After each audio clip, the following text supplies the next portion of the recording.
Okay, Courtney, we're in the home that you designed. It's called The Nest. Tell us a little bit about it. So we've been designing the home we started 2 years ago, and it's kind of a mashup of a lot of different styles. And so we've remodeled 3 homes, and this is our first from the ground up build. And it's been really interesting to see it all come together because I've been collecting light fixtures for years, and now they're all in one place, and it's been fun to see it all come together. So it's really modern architecture in here, lots of big picture windows, but you have a lot of beautifully small appointed, really precious design features. So tell us what your inspiration was behind that. So I've always loved Scandinavian design, just really clean and simple. And I actually grew up in a 1800s log cabin. It was one of the first homes in a small town not far from here. And so my mom has always been a collector of really old things. She actually has a vintage furniture shop where she buys furniture and fixes it up and then sells it every summer.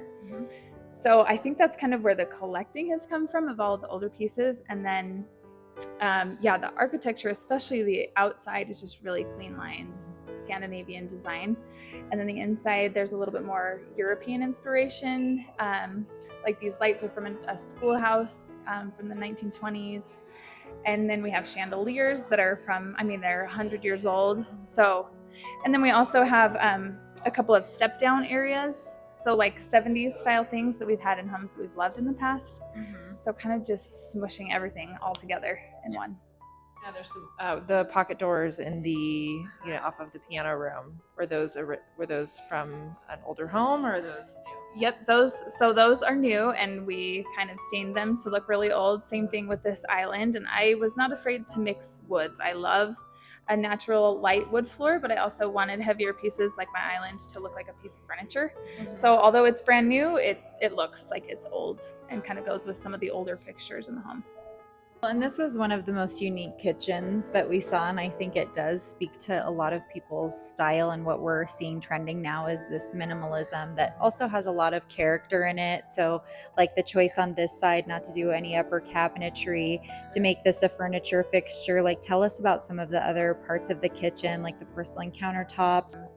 So they had the off-white cabinets, and I was like, I would love to mimic that in my home. It just makes it feel lived in. I'm not, the sterile white kitchens are kind of going away, and I love that this feels a little warmer and more lived in.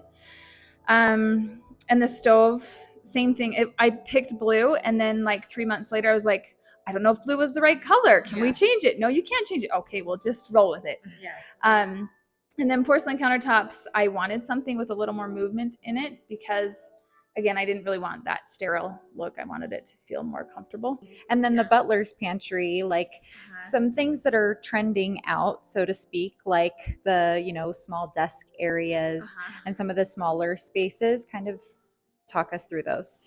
Yeah. So, as far as the design itself, a lot of interior designers that I respect, they always say, just do what feels right. You don't have to follow the rules. And I kind of like that because I can't keep track of the rules, and I don't want to fit into this little box. I just kind of went with what felt good. And I do like having little moments like the desk in there where it's a useful space. I didn't want to have just open spaces everywhere. I wanted every place to have its own intention.